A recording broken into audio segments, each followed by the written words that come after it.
Thinking about selling this season and wondering what's going on in the market and thinking about how to set yourself up for success if you do venture out to sell your house?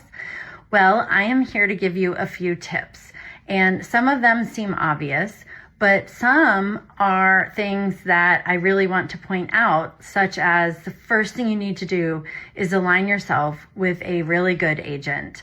And that doesn't necessarily mean me, because maybe I'm not the right agent for you. However, it is really important that you get a lot of good information from your agent about what is going on in the market and what is the competition and what is happening with that competition, because everything is not created equal anymore, and people are not just listing their houses and selling them.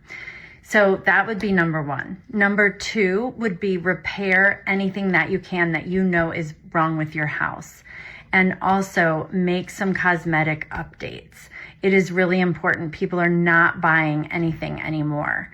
And if your house is not updated and your house has a few things wrong with it, then you will end up taking more off the price of the house for a buyer who thinks they need to do it themselves. They will always put a higher price tag on those repairs. So if you are thinking about selling, if you have questions, please give me a call, because properly aligning yourself in the market is very important. And I know how to help you do that. I'm here to answer any questions. Please share this video with anyone you know thinking about selling. Thanks so much.